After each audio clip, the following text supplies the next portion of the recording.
couple of days. He's made some plays on defense. He is a wide receiver on the offensive side of the ball. He might be a guy that you try to plan for. Maybe get Tran out of the pocket, rolling and trying to make a play. They run enough as Mitchell gets back to the line of scrimmage. They run enough where play action could be a part of their offense to try to get down the field, and I haven't really even seen enough of that. Well, they've tried it. They've tried to at least throw it twice, and that's more than what you thought, you were going to see, in this game. So you can't really say they didn't try to play action with it, but the question is, do they got the guys when they finally, let the chickens up in the house, go deep and make a play? And, so far, I haven't really seen that. Right. And this one, not so much of a great play, and hopefully that doesn't take a backwards bounce. We are live in the studio at Lowco HQ alongside Max Araj. I am Wes Curran, and we are here to get you caught up on a busy week throughout the Low Country. We had a game that finished up in the afternoon. We have some games that have already wrapped up and have gone final. And we have a game over at the Shark Tank as the Maryville Sharks look to come from behind. This is an all Seahawks as they lead 24-9. Hilton's defense, a big story, forcing 3 big fumbles, including a scoop score by Thad Zarnecki.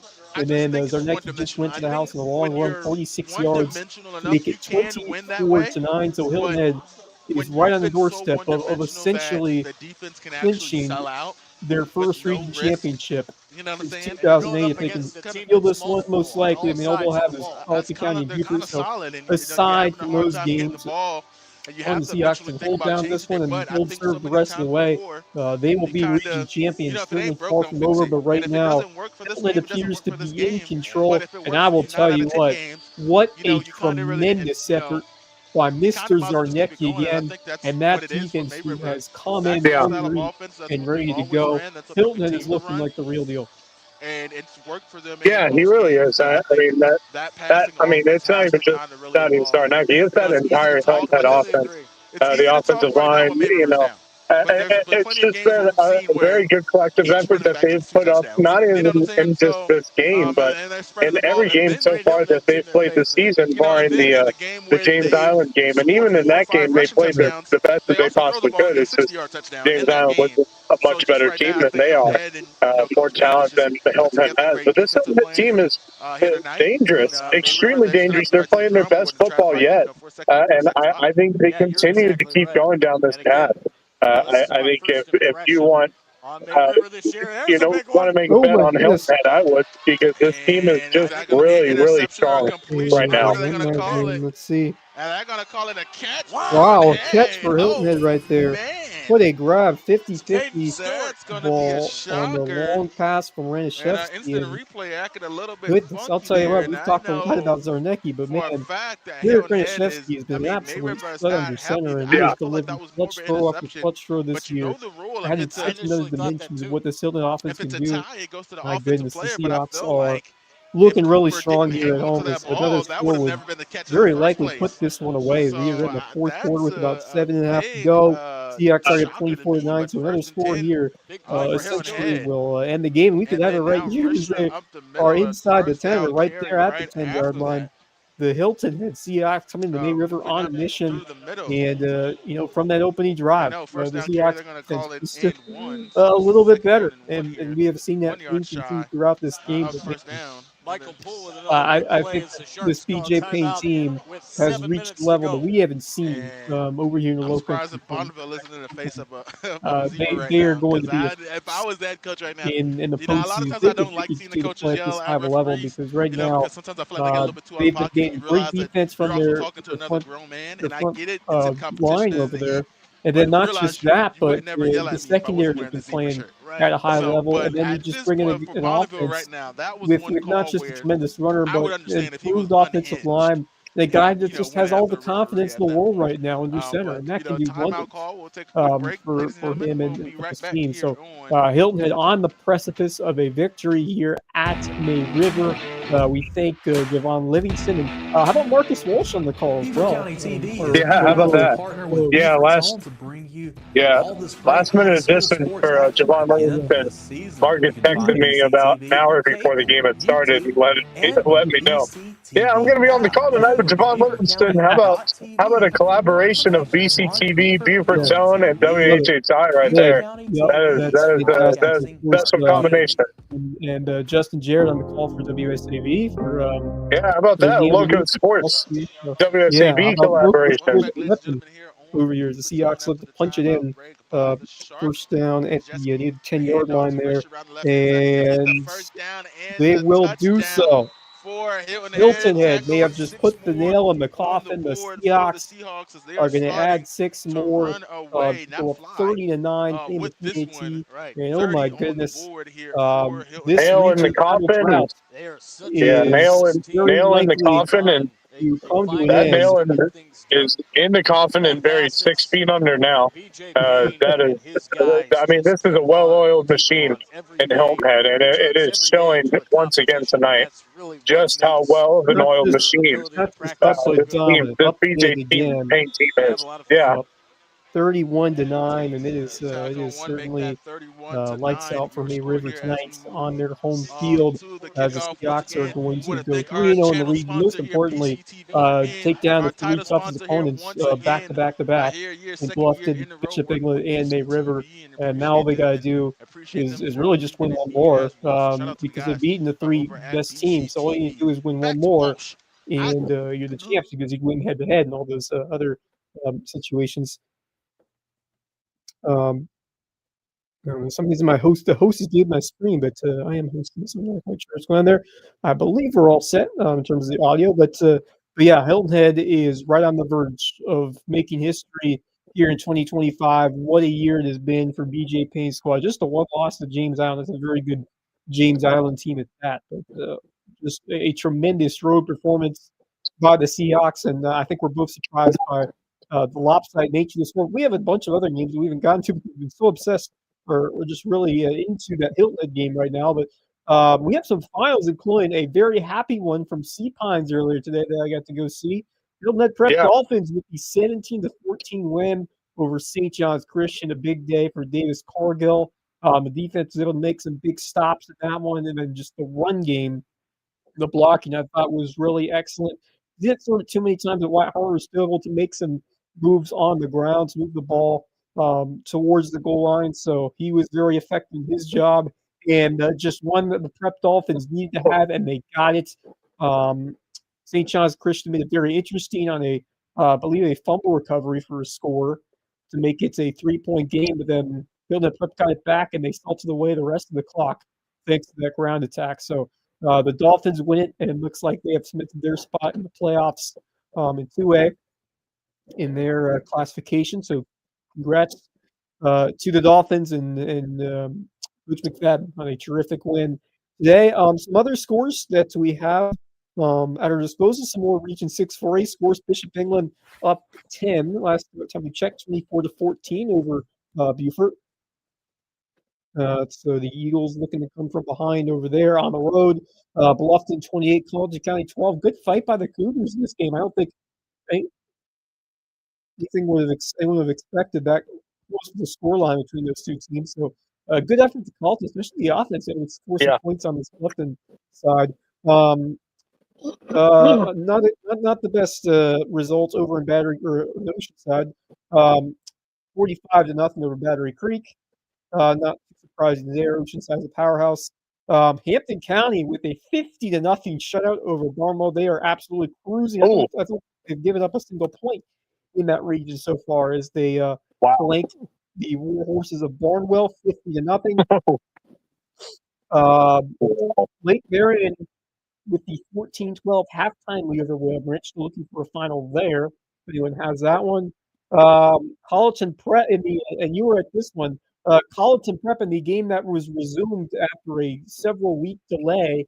Prep CPA led 14-0. They held on and they won 28-14. So Colleton Prep looks to appear to have been they are the region champs in all likelihood as they take down BPA. So Colleton Prep, your likely region winners over there in 1A Skiza. Nice result for the Warhawks. Beaufort Academy, I believe, they score first in the resumption, made it interesting from what I saw, and then CPA was able to hold it down. This may have been the most shocking score of the evening so far. John Paul II, 47, Thomas Hayward, 7. Now, I will say that Tony O'Banner, from what I heard, may not have been playing.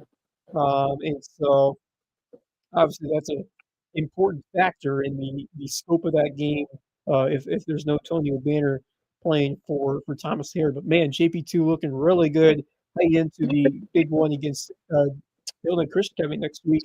And then we have a final that just came across from Patrick Henry. Not a good night for the Patriots. Calhoun Academy wins it 42-14. Wow. Yeah, So that's been a rough year for the tough year for Patrick Henry. But I do want to go back to that Colin Prep team has been absolutely outstanding this season, especially after that JP2 loss. I mean, they have been on an absolute tear. And I was talking with the coaching staff of Colin Prep after their win. And by the way, they are officially the Skiza 1A region champs, and they will hold a 1 seed in the playoffs more than likely. So great news for Colin Prep. But I was talking with the coaching staff, and I just said, I think we all, after that Thomas Hayward game, I think we all realized, oh, this Colin Prep team is serious, and they are dangerous, and they have continued to prove that throughout the season, and of course leading to a region title over Beaufort Academy. And this was a Colin Prep team that came close last year. I mean, they finished not far behind Beaufort Academy and Thomas Hayward for that region spot. I mean, they were in the mix for it at one point. But this year, a different story for them. They have been able to figure out how to improve as a team compared to last season. Cale Owens has been absolutely outstanding for this Colin Prep team, and I continue to be absolutely amazed and really impressed with how this Warhawks team has continued to improve as each week goes by. And they have a very difficult one next week against Dorchester Academy. That should be a really fun game next Friday. But and great win for Colin Prep and potential state championship preview because those two teams are in they're in the opposite divisions, right? Yes. Opposite regions, well, I wouldn't even, it's funny because I've thought about this. I wouldn't even put it past it to think of a potential state championship game between Colin Prep and Beaufort Academy. I mean, there's an absolute chance that those two teams could end up playing for a state title because they've both been pretty equally good against each other. It's just Beaufort Academy just wasn't able to get the job done tonight. But I think if these two teams played again and played a full game rather than two halves separated by 3 weeks, then I think we could be talking about a different kind of ball game. But hats off to Colin Prep, region champs in Skiza 1A, and I look forward to seeing the rest of their season. Not sure why someone is shooting off fireworks outside my house, but okay. But there were definitely some fireworks from around the Lowco in terms of high school football that we have been talking about so far. Most notably, Hilton had a dominant display defensively. A big scoop and score early by Zarnecki. They've ridden that to a 31-9 lead. May River right now trying to add a score, but it is far too late for them to come back in this one. The Seahawks are about to improve to 3-0 in region play, and they will be, in all likelihood, the 6-4A champions as long as they hold serve against either College County or Beaufort, which seems very, very likely at this point. The proceedings, then we have a final score courtesy of our friend Hayden Jennings. JP2 with a 47-21 win over Thomas Hayward. So the Gold Warriors looking strong heading into a big matchup against the HHGA Eagles next week. And without Tony O'Banner, it was going to be difficult for Thomas Hayward to hang in with the JP2 team that's just playing some really strong football on both sides right now. Yeah, absolutely. I think this is what we've realized with Thomas Hayward. Without Tony O'Banner, they just aren't that same dangerous, very tough team to play. But I think in reality, I believe JP2, even with Tony O'Bannon playing, I still thought JP2 would win this game. And then the reason I think that is because I just think JP2 has more talent on both sides of the ball compared to Thomas Hayward. But I thought it would have been a much closer game if Tony had played, obviously. But with Tony out, I mean, this Thomas Hayward team, inconsistencies have been a key issue for them this season. One game they look great, the next game you never know what kind of Thomas Hayward team is going to show up, and that's been their biggest issue. And I think if they were a more consistent team, I think they would have been in the fight for a region title with Colleton Prep and Beaufort Academy. But that just wasn't the case this year. They're a younger team that, while being led by Tony O'Bannon, they just still missing a couple key players. But I think Thomas Hayward is definitely going to make the playoffs this year. I think they got a real good shot of making some chaos in the playoffs if they can go into those playoffs fully healthy. But this JP2 team is absolutely scary to watch at times, especially if you're a Hilton Head Christian Academy who will unfortunately have to play JP2 next week, a very hot, very dangerous JP2 team, and I think it's going to be a great game between those two next Friday. That one should be a terrific matchup as well. May River down 31-15. They'll probably onside kick here and try to get back with very little time left. Excuse me. Going through the scores once again. For those who were just joining us, Bishop England 24, Beaufort 14, and that is in the fourth quarter. Bluffton, last we checked, 28-12 over Colleton County. It's another 6-4A game. Oceanside, Downing Battery Creek, 45-0. Hampton County, Roland Barnwell, 50-0. Another dominant region win for them. Lake Marion, 14-12. You're at halftime over Whale Branch. We are waiting the Ridgeland Bamberg Earhart score. Bamberg big favorites in that one. College and Prep 28-14 over Beaufort's Academy. JP2 47-21 over Thomas Hayward. Hilton Prep in the afternoon game 17-14 over St. John's Christian, and Calhoun Academy, as mentioned earlier, got the better of Patrick Henry in a 42-14 decision over there. A 42-14 final for the Cavaliers of Calhoun Academy as they down the Patrick Henry Patriots. And another final that just came in. Bishop England has taken down Beaufort 24-14. So tough one for Beaufort, but like I said, I expected Bishop England to be back at their high level of compete out there back at home. That's a tough place to play. We mentioned it last night. So. Actually, the thing I would say about that is, if I'm Beaufort, I'm happy with how that result turned out. I think the 10-point game is extremely impressive for Beaufort, especially on the road on Daniel Island in Charleston area, which is always a difficult place to go play over at Bishop England. And we've talked about that before. And for them to only lose by 10 points, that's really impressive and shows that this Beaufort team is continuing to improve. But, I think it's a little too late for them to improve enough to be, a team that people are a little bit scared of playing right now. And their remaining schedule won't be so easy, especially because they still have to play Hilton Head High School. So that's going to be it's a good loss for Beaufort, I think. So I think if you look at all of it, I think that's the best game I think Beaufort's played this season is that 10-point loss to Bishop England.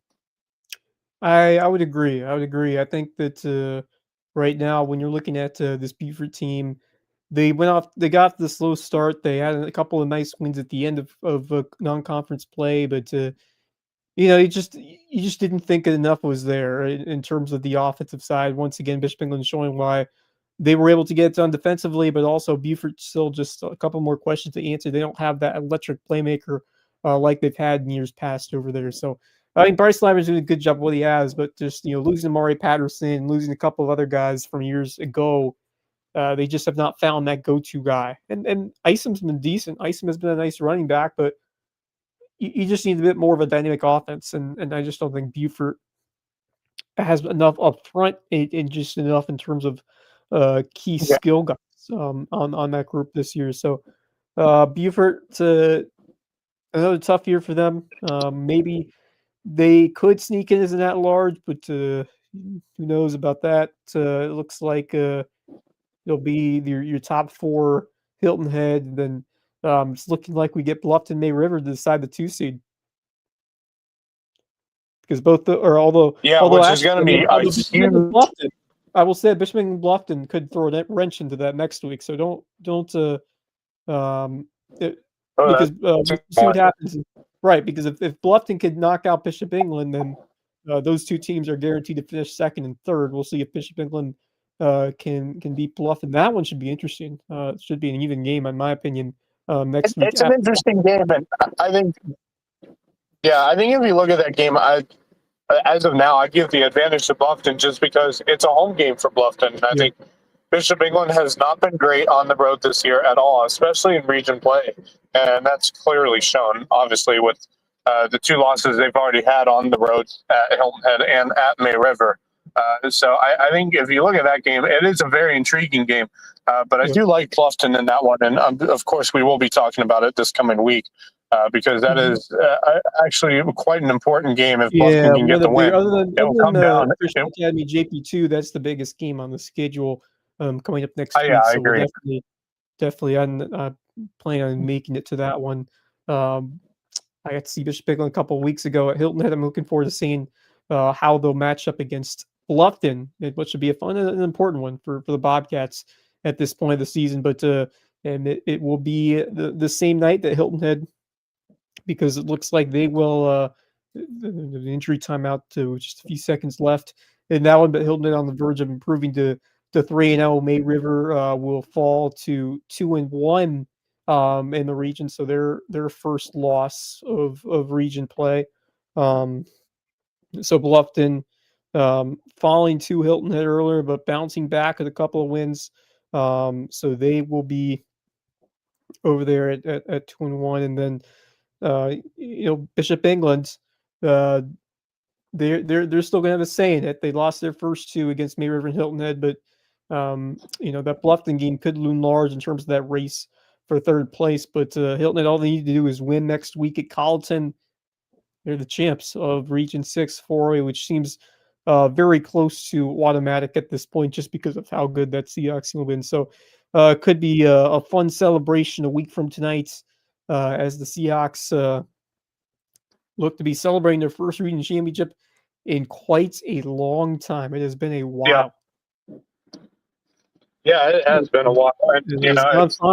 31-15, the Seahawks come into the Shark Tank and take down May River in a top 10 4A matchup.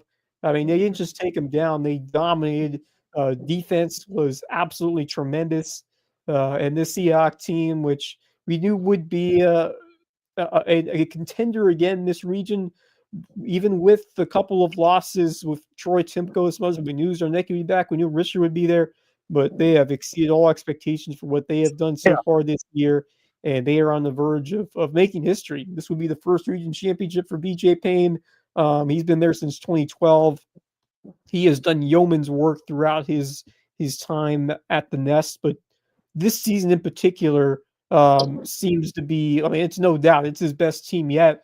It might be the best Hilton Head team that we have seen. And they're not to go back into the archives, but they had a couple of decent years before Payne, but this season it just seems like everything has come together. The defense is playing just an outstanding brand of football. You have a competent quarterback who's just making all the clutch throws, and you've got some guys who have been able to block for him, and other players who have come in and made important impacts. It's really been fantastic to watch, especially for a Seahawks alum. This has been very, very special to see this unfold, and the excitement that was there at the Nest, and the Bishop England win, that Bluffton game as well, even though it was rain heavy in that one. Had to be postponed for a bit that night.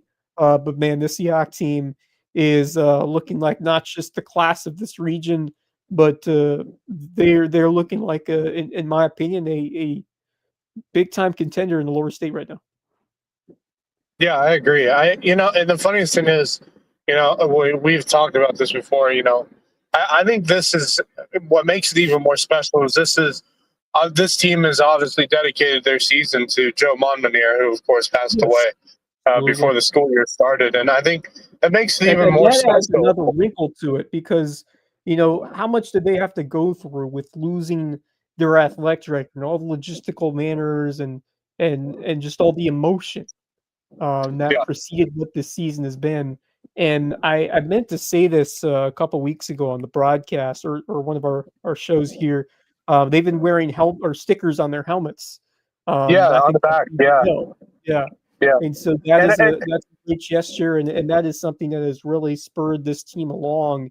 And you're starting to see them really play this season for Coach Momonier and what he stood for. And man, you wish he could have been a part of this season and what the yeah, Seattle team is doing because I mean the Seahawks this squad is exemplifying all the qualities and factors of what made Joe Momonier a great coach, individual, and athletic director, and just a ton of pride to see what this team's accomplishing this year in honor of Coach Momonier. yeah, absolutely. And I've said this already. This year is this Hilton Head team is the best, well-rounded team I have seen out of this region in some time. I mean, we've seen some Yeah, impressive teams over obviously the being years, but for I think yeah, this Hilton Head team is the most well-rounded team I have seen. They're dangerous on offense, dangerous on defense, yeah. pretty solid. I Um, mean, the one thing I noticed with the May River game tonight is they dominated in the trenches, and that is yep. so important. And the fact that you could dominate in the trenches against that running game that May River has is extremely impressive. Indeed. Not sure what happened there, but yeah. Um, So yeah, Hilton Head with the tremendous win on the road. I expect to be a bit tighter, but the Seahawks, the defense was the big factor. The scoop and score early, and even that, May River did find some momentum afterwards with that kickoff return for a score, which was a great answer. But then Hilton Head just came right back at him, forced two more turnovers, gave him a short field. They scored again pretty easily, and then of course the big punch was landed by Zarnecki in that 46-yard run. And after that, you felt like it. By the way, maybe plays, and it's just they don't have the quick strike offense. They don't have the passing attack where if they get behind, they could be in trouble against a good team because they just don't have that explosive passing game that can get you back in those kinds of games. So if Right. May River falls behind by that significant total against a good team like that, it's a quite a mountain to come back from behind from. It's just that's the way they play.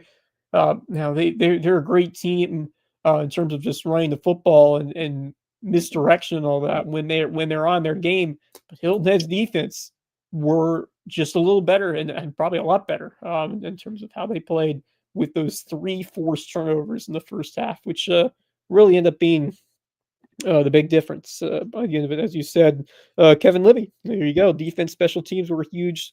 Three fumbles. When you play on the ground three times, you don't win that game very often. It seems like every time you Right. probably don't win that game. Yeah. But yeah, Yeah. I look at it and I just say, I expected. I thought Hilton Head would get the win. I voted for May River last night, thinking they could get out a close win, but it was really the opposite of that. I just did not expect Hilton Head to dominate, especially in the trenches, the way they did on the defensive side of the ball. Being able to stop that May River running attack, that rushing attack has just been absolutely killer for a lot of teams this season. And it's just the way that they run the football, too. Very quick paced offense. So, which can make it very confusing for defenses.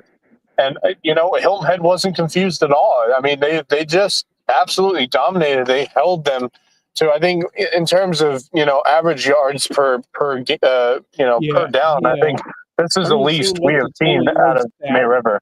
had to be for May River in terms of total yards or net yards because Hilton Head's defense was just on top of them early, and obviously their only score was special teams, or their only score before garbage time was special teams in that kickoff return. So, I mean, you just talk about total yards or yards allowed by Hilton Head. It must have been pretty low, just from what I saw of the game. I obviously don't have the stats in front of me, but Hilda's defense has really risen to another level. And we saw it against Bishop England, but against a Mayriver team that showed some good punch in that last game against Bishop England, Hilda shut them down. So this is looking like a formidable team as we get close to the playoffs, as they look to cement that region championship. 2 more games for them. They can clinch it with a win at Colleton County or a win on Halloween against Beaufort. By that time, I expect them to already have won the region championship as they play that last game against the Eagles. So, yeah, obviously, now you still have something to play for because of RPI. So you want to win out if possible, because it determines your 1 through 3 standing in the we have the score update. West Kerr, from Colleton County. Bluffton wins 55-12 over Colleton County. Another win for the. There you go. Bluffton 55. They poured it on late, but it was tight at one point, a couple points in that game. Because it was. I'll be completely honest. I'm impressed with how Colleton County played in that first half. Yeah. I mean, I think they kind of shook Bluffton, but I think Bluffton figured out what they needed to do during halftime. They came out in the second half and got the job done and played like what we expected that game to go. Yeah. I mean, Bluffton's offense, you knew they would wake up at some point against Colleton, and they were able to. But the Cougars have showed some good fight this year, and I think you have to be proud if you're Adam Kinlock of just how this team has fought in a couple of region games, most notably those last 2, where they compete against Beaufort, they compete against Mayriver as well. And I'm sure they'll give it their best against Hilton Head, but I don't think it's going to be enough for the Cougars, unfortunately. But tremendous fight. They've been more competitive in these games compared to last year, just my overall opinion. So that's good to see from them. As the Cougars look to improve that program, and they have been very competitive this year. That's exactly what you want to see. They're on their way there. I mean, I don't expect it to be that many more seasons before Colleton County can be competitive in this region. I think they're on their way there, and they got the right coaching staff for it.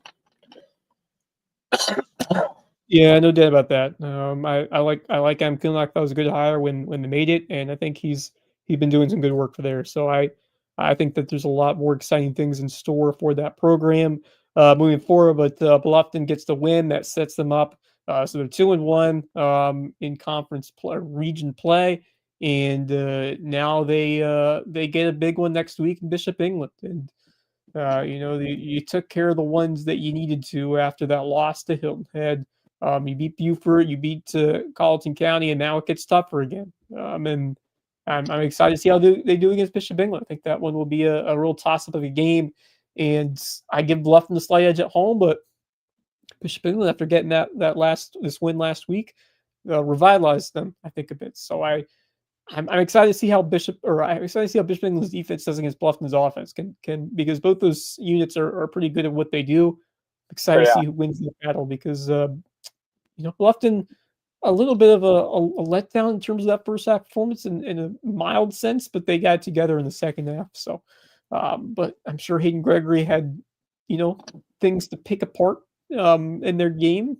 I'm sure he wished things could have gone a little better for them, but I mean, they're right there in the mix for that 2 seed in the region, and Bluffton wins in week 9. They'll set up a winner take all match for the 2 seed the day before Halloween on Thursday the 30th in week 10 in that matchup at the Den. So that will be the Bluffton Bowl to wrap up their regular seasons. Yeah, it should be very interesting. It'll be very interesting. I'm gonna hop off for a few minutes. I just got home, and I will hop no problem. Back on in a few minutes with you. Let's take that time to shout out some sponsors as we pull them up here on this week 8 edition of the Lowco Pigskin Live. We thank everyone for joining us here on this Friday evening. It's we finally got a nice weather evening or afternoon, because tell you what, we've got a ton of rain earlier in the year, so nice to have some good weather. But tonight's show is presented proudly by the Mickelson Law Firm, the original sponsor and all-star sponsor, locosports.com. They are our presenting sponsor of Hilton Head Christian Academy coverage and the official real estate closing attorney of Loco Sports. You'd call on them for all of your legal needs. And of course, WHHI TV are our great partners in local sports journalism, and the only television station that is devoted exclusively to covering everything in the Low Country.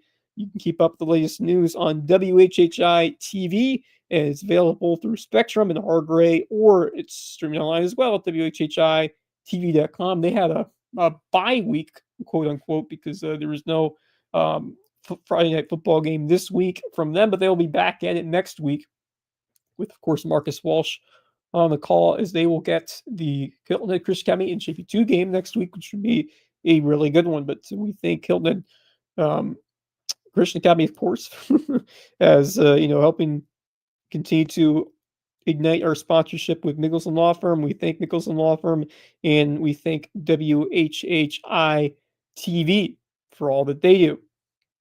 But another roundup through the scores that we have tonight. We have a good amount of the finals at this point, as we look to track down a couple more here throughout the Lowco. Max Araj should be joining us again shortly, and I believe JJ will as well after he finishes up his call on WSAV. But let's go through the scores one more time here, at least right now. Bishop England 24, Beaufort 14. That is a final. Bluffton 55, Colleton County 12. Hilton Head 31, Mirror 15. Another statement win from BJ Payne Seahawks as they improve to 3-0 in region play. Oceanside 45-0 over Battery Creek. Hampton County 50-0 over Barnwell. Lake Marion 14, Whale Branch 12. That's a halftime score. Still looking for the final score there. Colleton Prep 28, BA 14. So congrats to the Warhawks. It looks like they will be your region champs in 1A Skiza. JP2 47-21 over Thomas Hayward. That was semi-shocking, but then again, no Tony O'Banner in that one. Hilton Prep wins 17-14 in the Afternoon Delights in Sea Pines. Calhoun Academy 42, Patrick Henry 14 final. And then we're also looking for two more scores. Ridgeland at Bamberg Gerhardt and Cross Schools against Jefferson Davis. Those teams are all in action tonight or have just finished up. So still looking for those scores. But I guess going back to what we saw earlier today, Davidson grad Wardell, Steph Curry. I'd love to see it. I'd love to see him come back to Charlotte and play for the Hornets. That is something that would be really cool to see, as someone who, he was a North Carolina kid. He, of course, went to Davidson, terrific career there, and that always was back in my mind. Maybe like a Michael Jordan Wizards kind of thing, where he plays a couple of games for Charlotte to end the year or end his career, then come back and retire a Warrior. Maybe we'll see.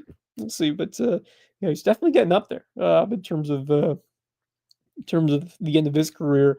It's definitely a change of the guard in the NBA right now with LeBron and Curry and a bunch of the others who have really dominated the league last couple of years, last decade plus. They are on their way out. So I believe, just continuing to see names of NBA players who have recently retired, who have been mainstays for a while. So, definitely changing to the guard there.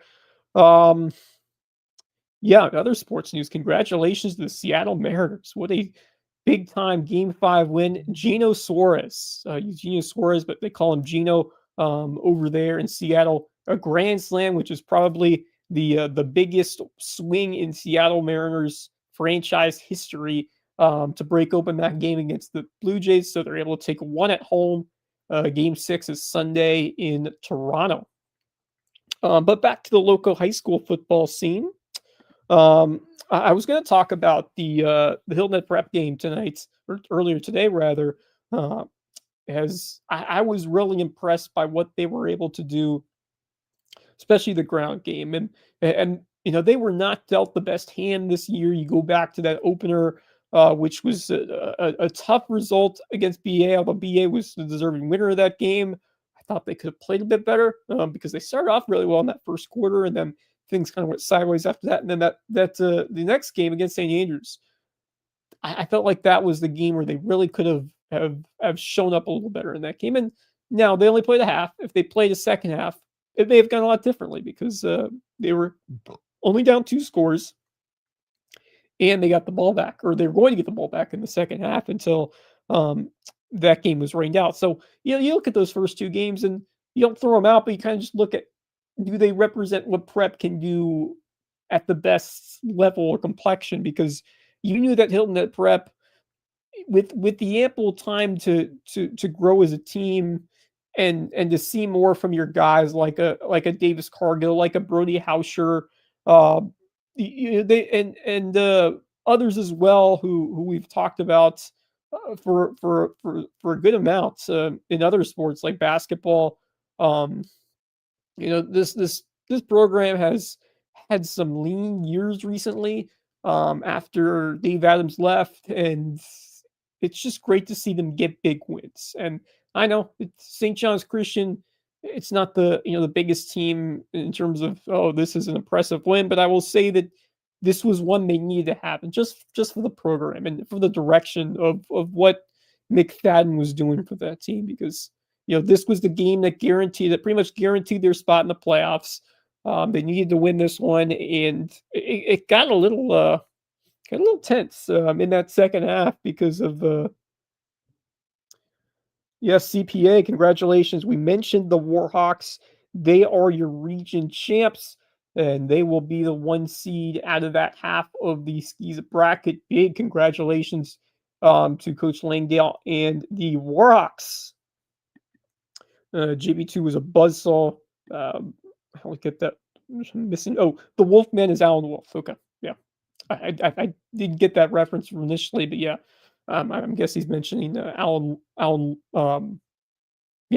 the quarterback for JP2, who was terrific tonight. So he has had a tremendous season as well for the Golden Warriors, and Nabonet, their running back, has been great.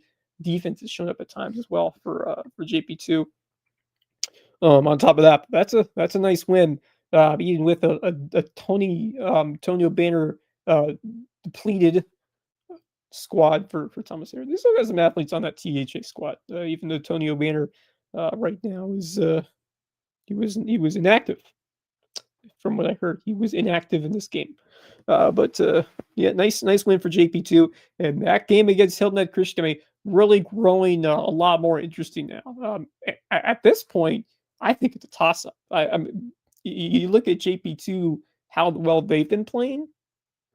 You just the last couple of weeks, what they did at Hilton Head Prep, it was a grinded out win, but their defense played very well, and opportunistic offense performances from them, and I'm quite impressed how they handled that game in a tough environment on the road. I don't care. Hilton Head Prep they've been getting better. They showed out today. JP2, they've done well on the road, and now they got that win versus Carleton Prep earlier. That's a quality win for them, and it's a sense that this JP2 team is going to be a tough out in the postseason. Now, this is a big game coming up in 3A football for them against Hilton Christian Gabby, and like I said, at this point, it's anyone's game. It's a toss-up. It looks like it's going to be Crest Langhouse at quarterback. Can the Eagles trust him to win a big game? They've had 2 weeks now, or they're going to have 2 weeks to prepare for that one. So you hope that Paduzzi's is going to get them ready. But man, the way this JP2 team is playing, I think it's going to break out really well for them. Of course, we'll make the pick next week, but right now it is looking like that is going to be quite the toss-up of the game. Blots an update, yes. Let's get the ticker back up here, and because a bunch of games that have gone final. There you go. Bluffton 55-12. Although it was tight very much earlier in that game. As I pull up the notes I got there for what has happened in that game. It was fairly tight. Colleton scored early and made it 7-6 Bluffton. And they kept them on their heels as this game went along. Ended up being 14-6 in the second after a touchdown for Bluffton. But you see Colleton just hanging around. They hung around this game until that second half where Bluffton was able to make the big adjustments, and then the offense started cooking as you thought they would. And eventually they pulled away as you would expect. But this was a nice performance there by Colleton on the road. But actually this game was at Colleton. But a nice performance by Bluffton. In that ball game, because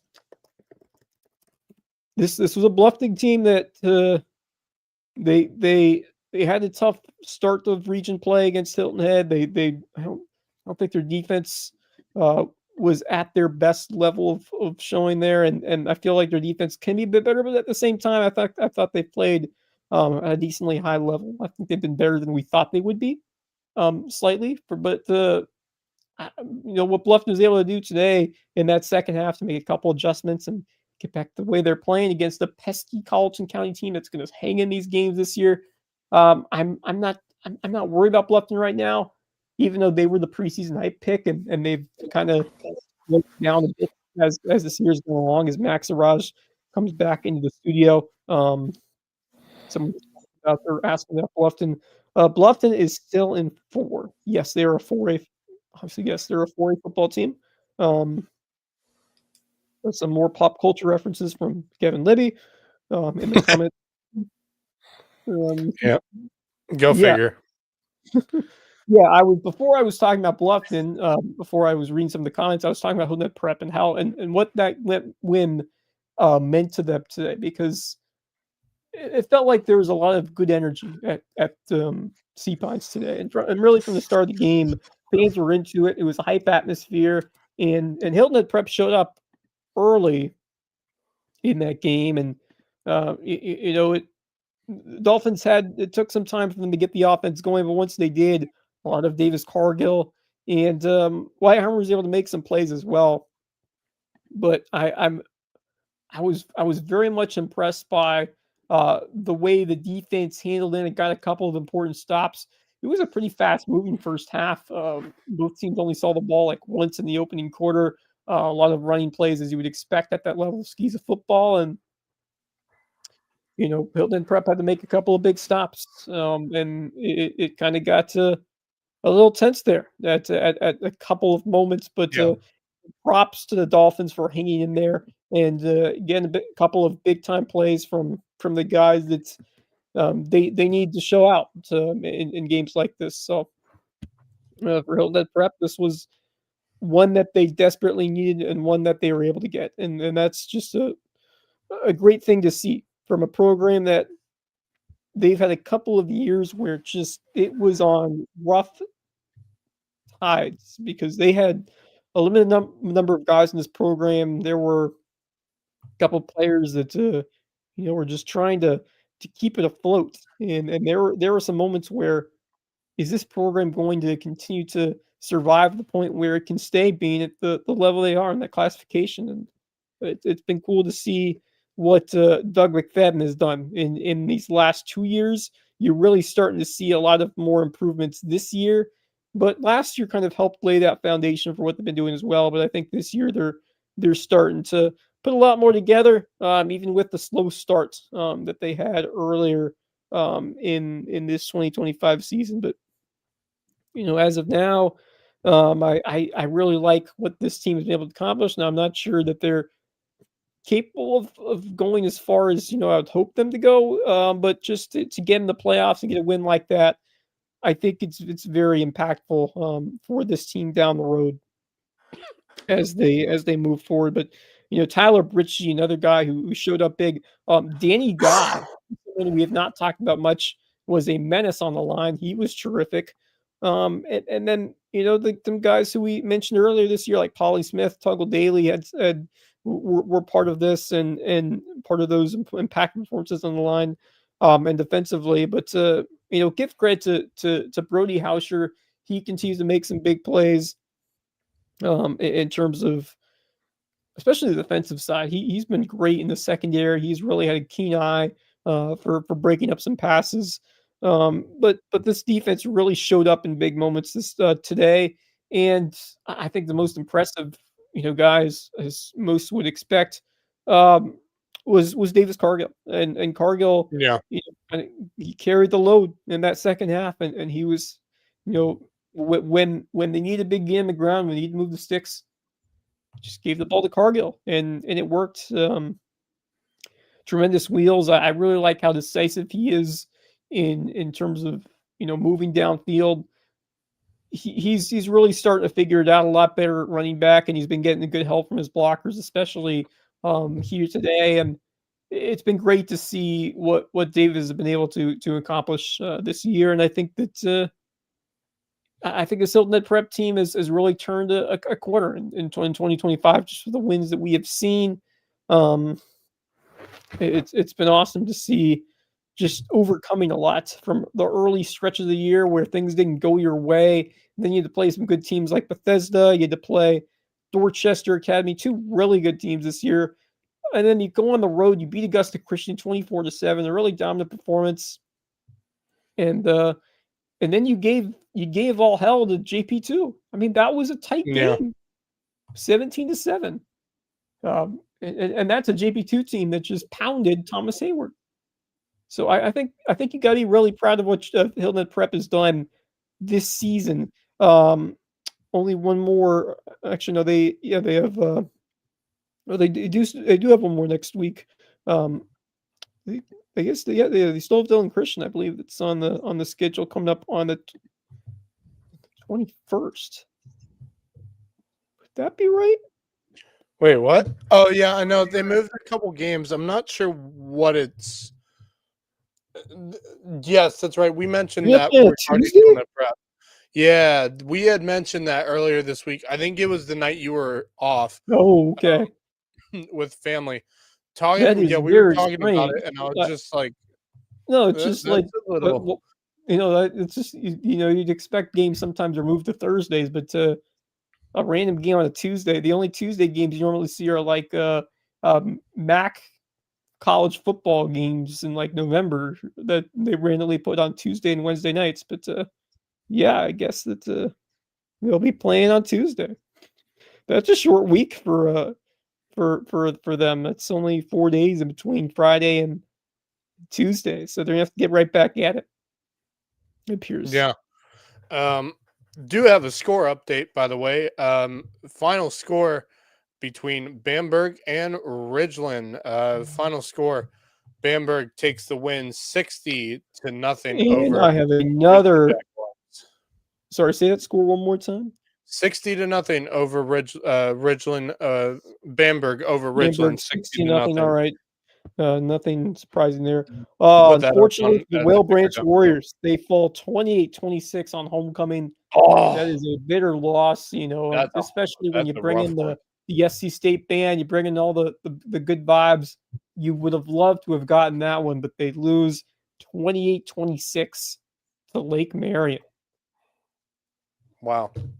Yeah, that's a tough one. But I mean, great game. But if you're Whale Branch, that's a really tough way to go on homecoming night. But I mean, this Whale Branch team's playing really good. I mean, despite that loss tonight to Lake Marion, and the fact they still have to play Hampton County. I think we know where that game's going to go. But I mean, you look at Ridgeland. I mean, they still have a chance for a home playoff game, and that's pretty impressive for Whale Branch, especially with what we thought of when we were coming into this season.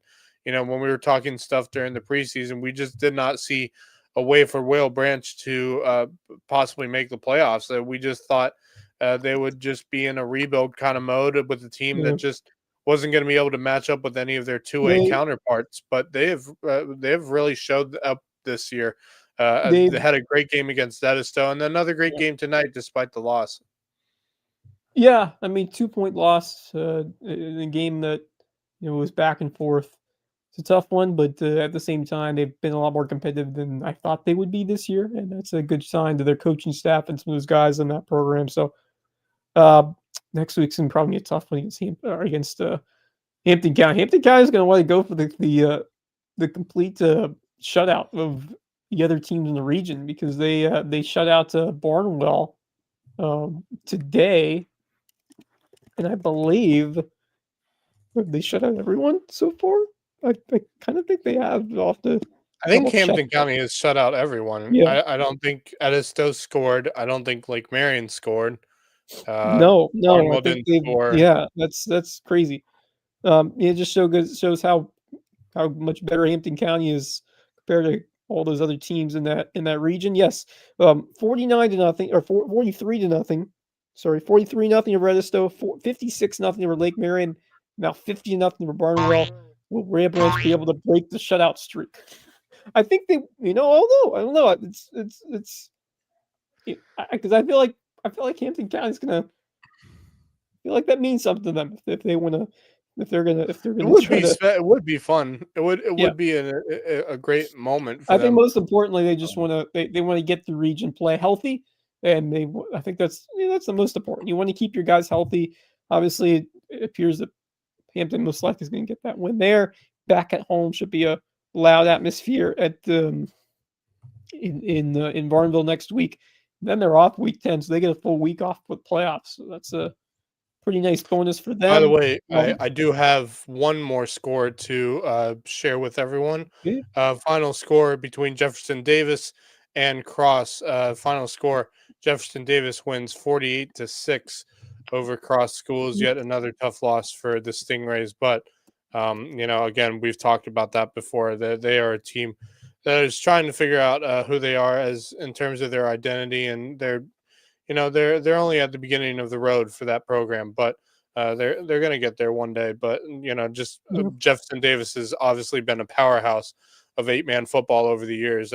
8 state titles, I believe, that they've had in their time in 8-man football. Program. So no shame, no shame there. Program. That's a great team. No shame. So, yeah, but there you go. That's all the full slate in the books for week 8, and we'll do some more sponsor shout-outs, I guess, then kind of give our takeaways from what we have seen from the week 8 action, and I might just maybe a little look on some of the region standings as well before we wrap things up, because we're getting to that time where playoffs are on the horizon. We're gonna have to start looking up some brackets and RPI stuff. Definitely, we'll be doing a lot more deep dives into RPI starting this coming week as the playoffs are coming up very quickly. But some more sponsors. Hudson Seafood on the dock. Great place for seafood, sunsets, and cocktails on the island. They're the presenting sponsor of Under the Bus. New episodes every Tuesday on Lowco Media Network. Twins and Tomley, your personal injury attorneys. Rare name, remarkable service.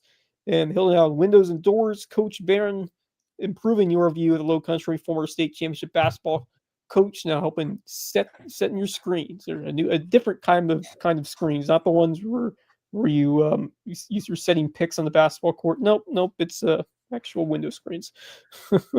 But there you go, Coach Barron, great guy too, because I've been able to talk with him for a bit throughout his tenure over there with the Dolphins. But back to football. Ladies and gentlemen, welcome in Justin Jarrett. Oh, there we go. WSTV studio. Fresh off the I didn't go to the dominant studios. Hilton Head performance.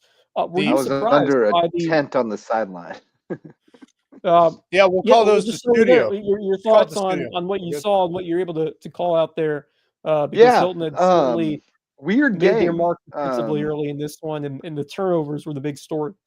Yeah, they really were. I mean, there's no way to get around it. It was the 3 fumbles, one directly leading to a touchdown on the first drive with Thad the Impaler just in the right place, right time, pops right in his lap, and he's gone for a touchdown. I really thought at the moment, like, oh boy, this could start a rout. But of course, coming right back the other way, Mason Swigert with the touchdown on the kick return, and that was a huge play from May River. Got the crowd back in it after they were kind of stunned into silence, and it was a good fight. It was an ugly game. It was a sloppy game in a lot of ways. Defenses dominated. I even thought I thought May River's defense played exceptionally well. Really acquitted themselves well. Yeah, I mean, Hilton Head had to earn They it. Obviously, Zarnecki with the big dagger, yeah, in that 46-yard run. But before right. That that, was. yeah, But before that, I mean, in the first yeah, half, all 17 points were directly as a result of right, turnovers and turnovers. You short had the fields. scoop and score, And then you had the short field. So yeah, absolutely. I mean, it And then was another short yeah, field when Jimenez had a scoop and right, score and he just got his feet tangled and up held and the field goal stumbled there. Yeah, yep, and they had to kick a field goal. But then May River, showed some fight there at the end of the half and got into field goal range. Great kick by Hudson Tanner. Hudson Tanner was a man tonight. He had yeah, a great interview last night. Coach Bonneville asked me before the game how he did last night. I said he was great, and he was it was terrific awesome. tonight. He punted the ball well. He made a big 40-yard field goal right before halftime. Squeaked it inside the left upright to keep him Nice. within a score. And then he played really well on defense. I mean, he was all over the place on defense. Even had a kick return and a punt return. So no, he played exceptionally well. We talked to BJ after the game, Andrew Davis and I.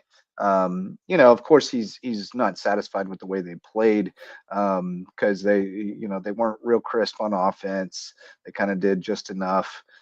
Um, they had a lot of self-inflicted stuff, a lot of penalties that killed Yeah, drives I in the mean, it first was that half. at points, it was, Um, that holding but call that defensively, they were yeah. exceptional. They stayed on Yeah, but I assignment mean, and I they did look their back at job. that holding call that, could have been a Yeah, big gain on that great pass, to Stewart from right. and even so, I mean, they take advantage of the defensive side of the ball, and Yeah, they still find a way to really dominate in terms of yeah, and scoreline.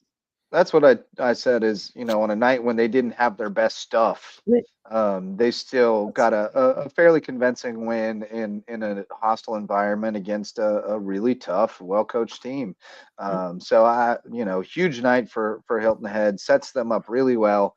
They've got Beaufort and Colleton left on the Just schedule. gotta win one more because, if Right, they're 4-1, they'll have the head-to-head, so, they can clinch if correct. they win at Colleton. Yeah, exactly right. So, yeah, just one more win will do it for Hilton Yep, Head, and I expect that to come, next week because yep, they're playing. They're a really good football team, and May River's coaching staff was pretty explicit about the fact before the game that they're really good. Like yeah, we're trying to stay in this game. They felt like Hilton Head was the better team, and the Seahawks were proved to be. But yeah, it was unfortunate that the early turnovers, that just bit May River because they haven't really had a big problem with that this year, and they weren't really the one was forced, but two of them really weren't. Just bad exchanges or the one where Tran lost it coming out, the second fumble we got from our sideline reporter Hank, who did a great job. That it was a snap count issue. It was supposed to be snapped ugh. on two, and he snapped it on one. And Those so those those those those are the kinds of plays that will make a head coach not sleep well at night because those are ones that you you you got to try to avoid if you're playing a big yeah, game like that. That's yeah. Yeah, little stuff is big stuff, yep, especially when you're overmatched. When you know that the other team's got a little more juice than you do, you got to be perfect. You just can't make those little yep, mistakes. And so, yeah, that's what they'll be kicking themselves for is just not being as focused as they could have been in that first half and letting it kind of get away from them. But I also thought it was interesting that May River had a fourth down and medium around midfield, a little bit on their side of midfield with 8 minutes left in the game, down two scores, and they punted it away. and then they got the ball back and they scored to get back within 2 scores. I guess they gave a touchdown, but then they scored to get back within 2 scores, and then they kicked it deep instead of doing an onside with 3 minutes left. Both times just kind of waving the flag, and that was interesting to me. Yeah, Bonneville was ready to move on, but Yeah. you know, I mean, they were up against it. Like the math wasn't yeah, in their I mean, it favor, wasn't like they were down multiple scores, so I 8 minutes understand. is kind of late, kind of early Yeah. to because it just didn't make sense. At 8 minutes, they weren't going to stop Hilton Head and score again. They had to score Right. on that drive to really have a chance. So I thought that was interesting. I just thought they would have, you know, made a little more effort to Yeah, I try mean, I feel like that's there, because like a point differential logical thing doesn't for most matter or coaches to do anything. is onside kick it because, you know, it's a low Yeah, risk, high reward Yeah. thing. I mean, yeah. I don't know. I mean, the punt with 8 minutes later was or left Yeah. was as puzzling to me, because it was, you know, it was a classic you go for it there situation, Right. and but you Yeah. know, well, Flexing. Kevin Libby said it. They have no passing game to speak of. I mean, Well, the one they pass the one pass I remember seeing in the second half, not a very they threw 2 not passes much conviction. Okay. and it was nowhere near. And Hmm. you know, I mean, just throwing it up there, Yeah. and it was I covered mean, too. Hilton Head was on it, so it's a fun offense. it's on It's offense, but it's just gimmicky. not a two-dimensional offense where you can count on Well, someone it's to. not. Let me rephrase. It's not a fun offense. It's an interesting offense. It's It's interesting not offense fun. because like if when they're on their game, they can make it tough in terms of their It's a misdirection and really good calls. neutralizer is what Yeah. it is. It's Yeah. really difficult to prepare for because you can't put together a scout team and teach them how to run this in a week. Like so, you know, Yeah. it's really tough to prepare for. You don't get to see it live really. And you have to be really disciplined and stay on assignments, and that's not the easiest things for high school kids to do. But I thought Hilton Head's linebackers did an exceptional job tonight. Will Jimenez was phenomenal. Oh, But it's fantastic. just, I mean, and I think May River knows this. I don't think I'm hurting their feelings to say this. It's an offense that helps you win more games than you should, but it's not going to help you beat really good teams. You know, it's just too And one that's dimensional to beat really good yeah, teams. that's the thing I should have seen. And obviously, the other thing was if I'm not mistaken, they were missing Andrew Johnson tonight on that offense as Yeah, well. Which Andrew also, Johnson is probably Yep. we don't know for sure, but he's probably not playing this season. He had a kind of a he had a back spasm type issue and was laid up for a little while, and yeah, so he's not at full strength even when he gets cleared. So I'm not sure that he'll be back in the right. mix. And But Justin Head was really good tonight. He was their yeah, best it was back tonight. fantastic. Yeah, He was solid, and but Hilton Head was just really good. Jimenez, yeah, as Marcus stated, Jimenez and Zarnecki were phenomenal at the linebacker spots. And you know, but I thought May River's defense. I came away really impressed with May River's defense, the way they played against a pretty electric Hilton Head team. They didn't give up Yeah. much deep. They stuffed the run You in the know, first half. sometimes those big games, they're decided by a few plays, and there were a couple of bad exchanges. Just times they put the ball on the ground, and against a good team that knows how to make you pay when you fumble the football like that. So, credit to Hilton because I thought they executed the game really well. That I said they need to play turnover-free football. They did. I thought Ranaszewski was outstanding when he was able to do his Yeah. thing, and um, obviously Zarnecki continues to be such a sensation this year for Yeah. the Hilton Head team and Jimenez as well, and that defense as a whole just knows how to take advantage of misplays and just really plays a disciplined style of football. And certainly a lot of things that PJ Payne would like to see cleaned up, but to play at maybe their B level in a game Yeah. where you're going up against a very good team on the road in that kind of environment, that That's says it. a lot about. Well, and look, they brought A+ for Yep. Bluffton and for Bishop Right. England, and it's really hard to bring A+ every game. That's Yeah. what you strive for, but it's not realistic, you know. And they Right. brought like B plus, B minus tonight, something like that, and Yeah. they got the job done. Right. And BJ said he felt like in the first half in particular they were flat after the bye week. They were just a little slow and a little out of sync. But they got it going. The big run by Zarnecki to start the second half was huge. Because that really, May River had some momentum going into the locker room after the field goal, and that really took some of the wind out of their sails. But it was a great game. Oh, Marcus made his Buford's own debut. Good Yeah, stuff. you didn't know that? Yeah, he was. Yes. No, I didn't realize Yes. that. That's fantastic. How about Yeah. that I duo? was. How about that for a duo? Him and Javon Livingston on the Absolutely. I call bet there was a together. lot of excitement on that Oh yeah, broadcast. it Oh, was a yeah. fun Jeff For sure. Riley, broadcast. thanks for the shout out. Jeff Riley, BJ Payne says you owe him $100. Oh. Oh, Oh, is there a wager made? Remember, Jeff put 100 on May River last night. BJ Payne said, "Hey, tell your friend Jeff he owes me $100." Can I clear up? Yeah, I went for May River, but I didn't bet on it. No, you didn't put no Oh money on it. my. No, we're just Okay. joking, Jeff. Did But not think that's that why was you a don't thing. say you're putting money on high school teams. Because the coach Um, will say you owe me.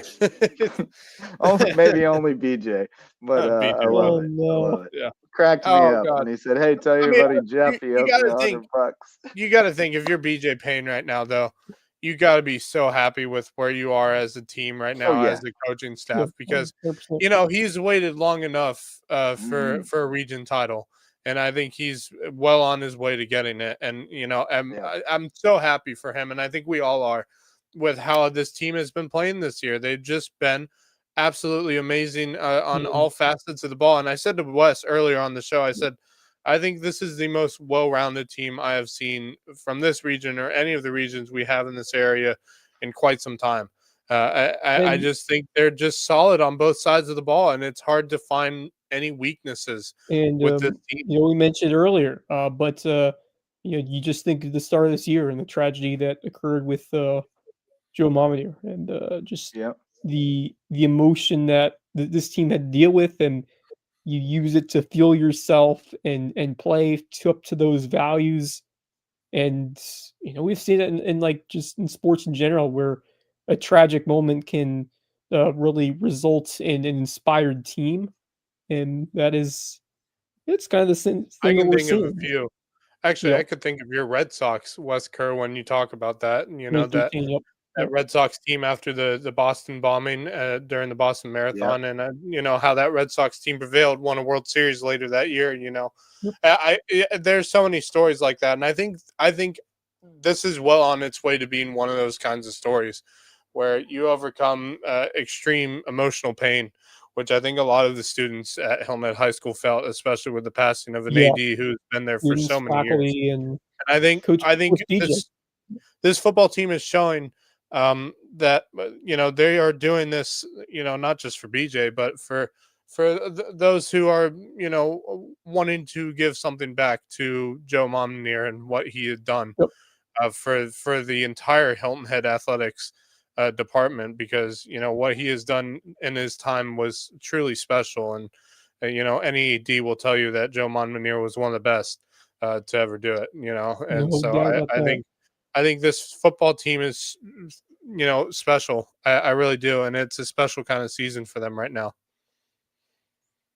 How about them Warhawks? Yes. Max How about them Warhawks? How was Waltersboro tonight? Fire? Waltersboro was popping for half a freaking game. It was popping.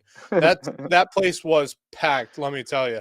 And it always is, no matter what. I mean, that Colleton Prep is what, I talked with the coaches, and I briefly mentioned this with Wes. I talked with the coaches, and I just said, this is one of my favorite places to come to. And the reason is I've been here numerous times, and every time I've been there, whether I was a player in football or whether I was doing work for Lowco Sports, it is always a fun atmosphere.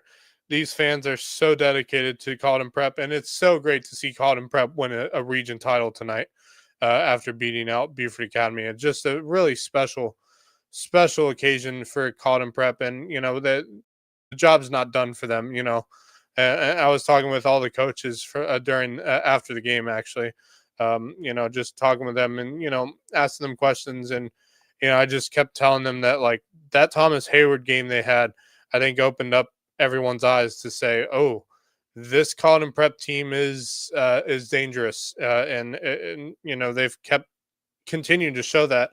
And I think the real eye opener was that Calhoun Academy game that they had, where they got that close win against what has been a very formidable Calhoun team, whose only loss was to Colin Prep. And I think that just shows how good this Colin Prep team is right now. And the fact of the matter is they are also healthy. And that is a major thing for them, especially at this point in the season where they don't have many injuries whatsoever to any of their key players. And so they still got a bit of a road ahead for them. I mean, they got the playoffs, and that's always tricky. But next Friday is going to be interesting because they do play in what could be a state championship matchup between them and Dorchester Academy next Friday. It's going to be a lot of fun. What a great matchup! What a great matchup to have late in the season against a team that is a fellow non-region, region crossover. Ooh, that's juicy. It is juicy, but also it's like, and it's at home for Colin Prep. But they both might also like kind of be vanilla and not try to show too much if they know they might play each other again later. Well, and that's the thing. And the other thing I said was like, that's a potential state championship matchup. I also think them and Beaufort Academy could be a state championship matchup as well. Yeah, BA's not out of the picture at all. Oh, no, I was impressed with the way they came out and they went down and scored. They made it a game. Yeah, they're going to cause chaos in the playoffs. I think both of these teams will. And I think it's, I think it's, in my opinion, these two teams are eventually going to see each other in the playoffs, whether that's a state championship game or somewhere else in the playoffs. I really do believe that. And I think when these two teams play, I think it's going to be a Binghamton game. How about Binghamton putting it out? Another shutout for them. Slap them around. Shutout. How about them? They've been absolutely amazing. 3 TDs for Agent Zero, so he's up to 25 now. Oh my goodness! What a year for jeez. And then here's the best story of the night, though. I don't know if you guys talked about it. Patrick Henry took it on the chin against Calhoun, 42-14. But that last touchdown, our old friend Matt Gohagen, who he had the heart scare a couple summers ago, and hasn't been able to play since. They got him cleared to get in the game tonight, and the plan was to get him in on a kickoff, and he was supposed to sprint to the sidelines as soon as the ball was kicked and not make any contact. But because the game got lopsided at the end, the coaches had discussed this whole situation, the Pats put it down to on the goal line. They got to the 2, and they put in Matt Gohagen, and Matt Gohagen put it in the end zone. Here we go. Oh man, Matt Gohagen walking into the end zone, getting back on the field for the first time. That's special. Oh my God, unbelievable stuff right there. Love to see that. Just the triumph of the human spirit. Yeah, those are the kinds of stories that everyone will bond over and love to see. That's terrific stuff. So, despite the loss, a big win tonight, right there for the Patriots. Awesome stuff. And that's amazing. That's what I love about sports, man. They're just the cool moments like that. It just makes it so special. And I love seeing moments like that. We've seen them before, of course, with Hampton County, that Hampton County basketball game. And then Chip Mullen back at Hilton Head many years ago. Oh yeah. And it's such a cool story, and I'm so happy we got this. Patrick Henry got to have that moment tonight, especially with of course, what was a lopsided event, but that's a strong Calhoun Academy team. We've already discussed that, especially with how that game went between them and Colin Prep. We knew that Calhoun team was going to be strong, so. And they are a state championship contender for sure in their division as well. So keep an eye on them for 3A football. Hampton's 2A. Hampton's 2A. Oh, they're 2A. They are 2A. That's right. They are 2A. My bad. Yep, they've got Whale Branch next week. No, you said Calhoun, right? That's who you were Calhoun talking about? Academy. Yeah. Yeah. Calhoun Academy. Okay. Okay. But Hampton, Hampton's rolling. Tough loss for Whale Branch tonight. Oh, Man, they had God. they went down to the wire like we knew it Oh. would, and they came up just a little short. So that one hurts. We knew that was going to be a tough game for them. And Barnwell should be a very competitive game as well. So they still got a shot to come in third in that region, or even in a three-way tie somehow, possibly. Yeah, It wasn't possibly. competitive for Somebody. Barnwell Like if tonight. Edisto beat Lake Marion, that would mix it up, I think. I So can tell you right we'll see now what shakes out. Ridgeland got the humbling that I expected they would. Ridgeland or Bamberg is just an absolute unit. Oh my gosh. To put 60 on that defense is legit. Like, you know what I would love to see? I would have loved to have seen this season a Bamberg Hampton County game. I would have yeah, that it would have been really great. And they have played each other a good bit in the know. past. But it hasn't worked out Oh. lately because Hampton's really tried to schedule up in their non-region, the last few years because I agree. they really want to try to test themselves because you see what happens in the region, especially this year. I forgot to tell you guys the other night, but I talked with Coach Hannah a good bit at the cross country race the other night at Dogwood Hills in Walterboro because he made it out to support his wife, the cross country coach, and his daughter, daughters plural maybe. I think one of them might be in college now and one's still in high school. His wife has done a tremendous job with that cross country program, and they're really strong.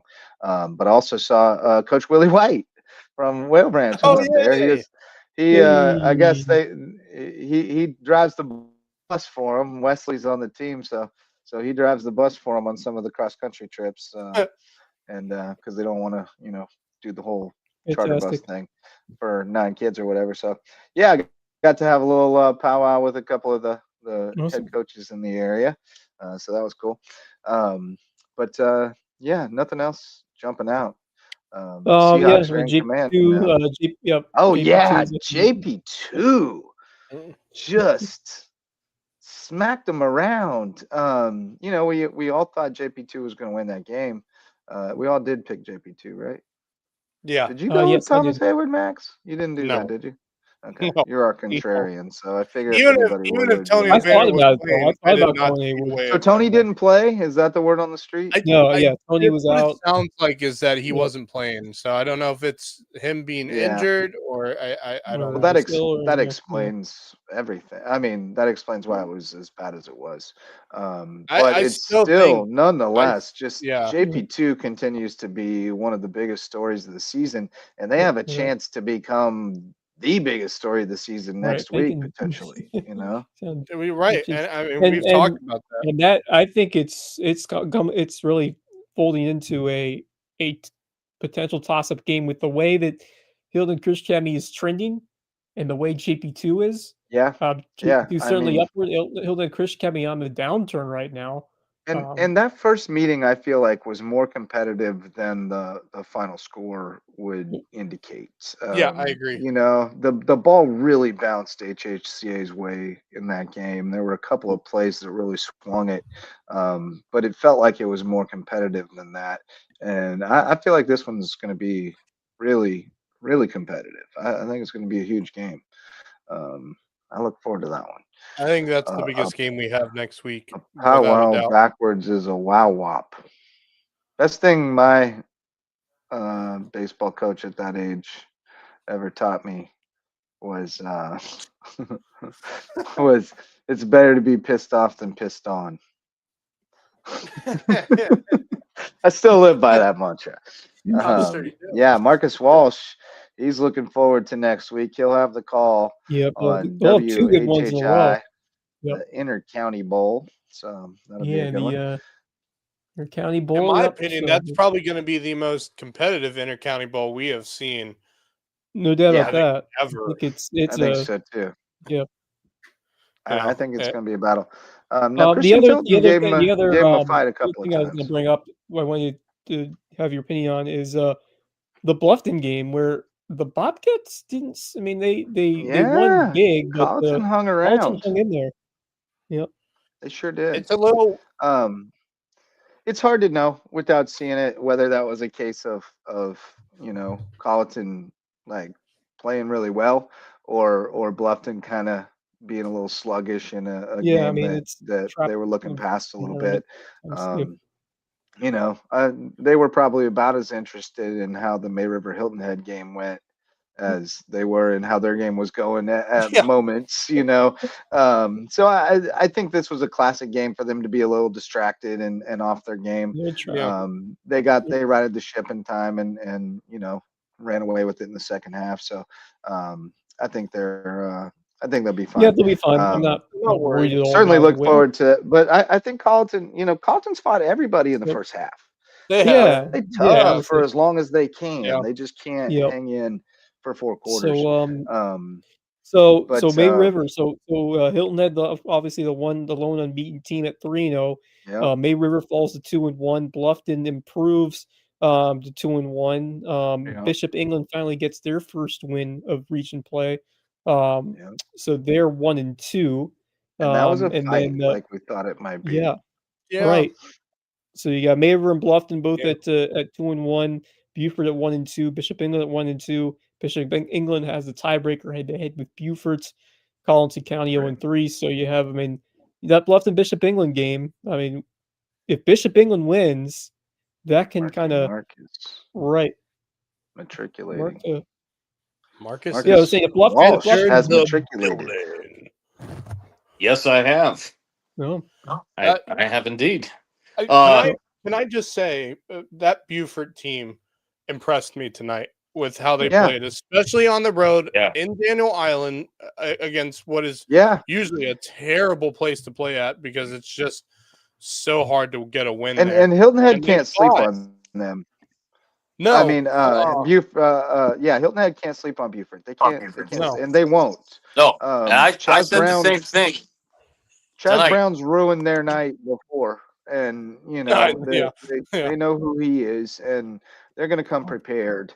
But it is God, wouldn't that be ripe interesting? for that's a classic spot for a letdown, right? You're coming off well, I guess they got Colleton first. But Colleton's going to come out and fight too. I mean, as BJ told us post game, they practice too. They got coaches to get paid and everything. They're trying to win. So they won't. I don't think they'll take that lightly. And going up to Colleton's never. That's a great environment for the home team. Yeah. So we'll see. They still got to play the games. But what all we got next week? We got May River at Beaufort. That's also, that I'm not sure which way I go on that one. Those are two pretty similar teams. They lean on their defense and run the ball, and they both stop the run pretty well. So, I think that's an interesting matchup. Bishop England at Bluffton is very much an interesting matchup. That is where neither of Javon them- will be next week. Okay. He Excellent. confirmed that for me in terms of that. And then Hilton Head, Colleton County, we mentioned. So all three of those solid matchups next week that could really shake up the standings if any one of those goes other than the way it's supposed to go. And they could. Orangeburg Wilkinson comes to Battery Creek, a little bit of a reprieve for the Dolphins not having to play Oceanside, but it's another undefeated team. Last I checked, I don't know if they won tonight. Whale Branch at Hampton County, that one would have had a lot more weight to it if Whale Branch had won tonight. They fall by 2 tonight, so not quite as much levity there, but not sure it matters. I think Hampton County is just head and shoulders above everybody in that region. Branchville coming to Hardyville. That'll actually be a Saturday 6 p.m. kick for homecoming in the Ville. So That's right. You mentioned that. I missed this earlier in the week because it's really Hilton Head Prep is playing on a Tuesday night against. As far as we can tell. Far as we can tell, we were thinking initially that might be a typo, but it hasn't changed. It hasn't. So it's a weird deal. Very strange. I don't know how that came about. Very odd. But anyway, Then we Seems got kind of conflict. HHCA at JP2 or WHHI Inter-County Bowl. So you'll have coverage of that one as well as Bishop England Bluffton on Beaufort Zone. I also found out today that HHP streams their games on the NFHS network. So Oh, I got nice. to We watch found that a out good bit of last that week, game. and Yeah, I had we no idea, but Nice. I mentioned that actually just seeing it right where we were perched up last week with the Yeah, Pix-a-lot I right wonder if there. they will do the So same they do for that. basketball season. I hope so. That would be I would I think hope they fantastic. would they do. have to. Yeah. I hope they do. Yeah, most of the Skeezer schools were streaming either on NFHS or Huddle Fan last year. I started being able to find a lot more Yeah. games on NFHS and fan.huddle.com, which is awesome. It's Yeah, I mean that's fantastic. the way it should be. Yeah, yeah, it's wonderful. But yeah, I have HHPA another update, JP2 but should be a great one too. We got not a local update, but may have witnessed one of the greatest Major League Baseball postseason performances tonight of all time. you talking about Shohei? 3 home runs and 10 strikeouts on the mound. Oh Yeah. my God! He hit 3 home runs. Wow. He struck out 10 batters in the same game. And Good grief.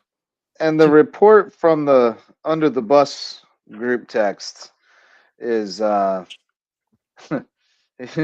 Bob Stevens says, just saw Otani hit his third homer of the night, second hit the roof of the pavilion, and he went 6+ shutout innings with 10 Ks. Not bad.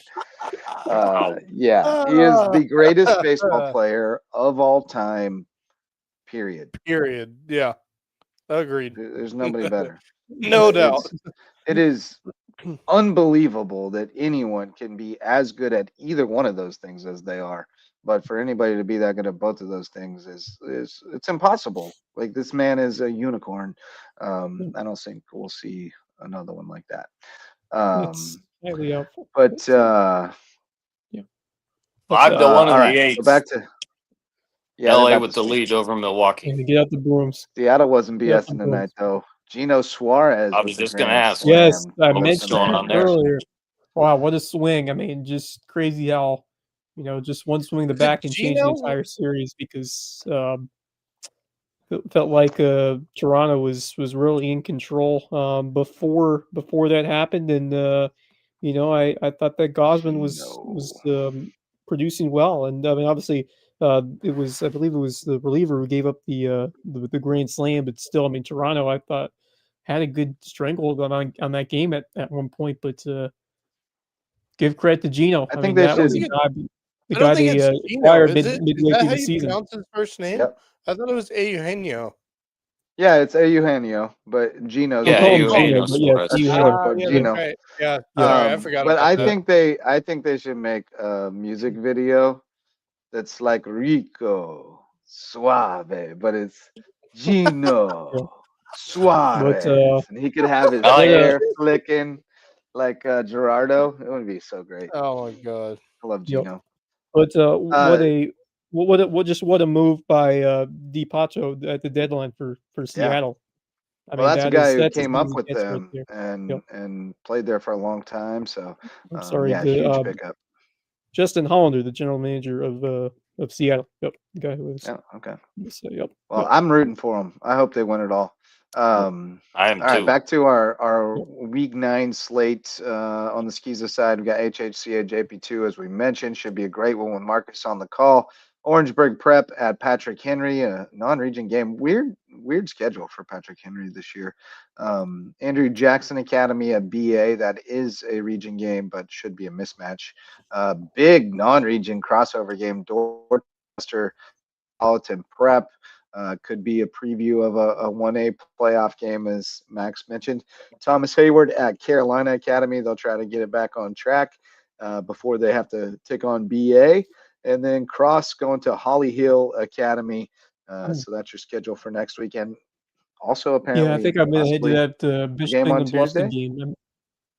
Yeah, starts week 9 starts on Tuesday apparently. From weird. Week 8 Wild. Weird, wild stuff.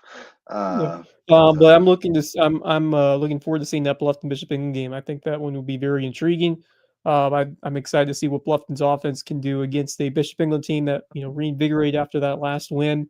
that's a big game because you know, Bluffton, if they win that one, it will be obviously it'll be that them May River competing for second place. But if Bishop England beats them, then it could cloud things up a bit because Yep.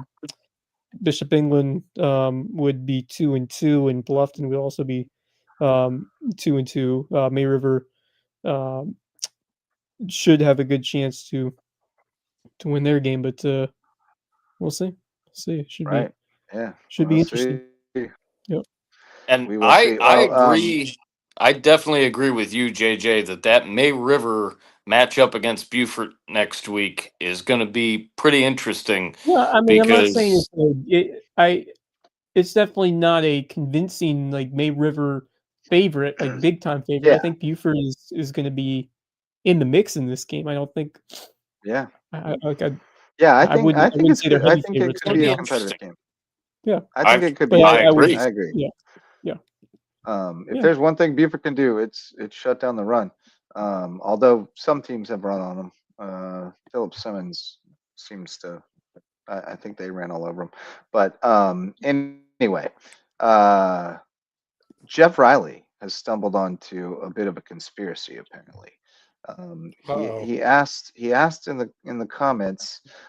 He said, "I definitely think Finnegan is taller." Hmm. And then Interesting. he's on this, and now he's gone back on it. He says JJ Finnegan is taller, Marcus Finnegan is taller. So we gotta investigate this. So here we go. I got a picture of Finnegan next to Gina Montford, recently taken. Has Finnegan grown? I don't know. I can't say for Mm. sure. I Dive can't into say. that mystery. Yeah. I can't say for sure, Jeff. We're gonna have to dig up some old photos of Finnegan, but I do have news for you. Sometimes mascots grow. Sometimes they shrink.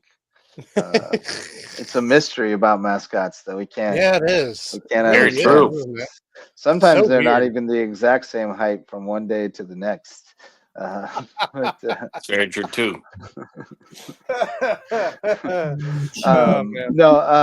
All right, guys. Are we through all the I think we sponsors, are. or I think we got to shout out Reverence The Wrestling last Club. I haven't Yeah, done the Reverence one. Wrestling Club's our Yeah, official Revelance and wrestling Jay's sponsor. Barbershop. The only ones I've done. Yeah, Reverence Wrestling Club presenting the Loco Grind. We'll have that coming back around here in a couple of weeks as wrestling season about to get underway. And then also Jay's Barbershop, the place to be in Ridgeland, whether you need a haircut or not. All right, fellas, you want to wrap it up with some parting thoughts?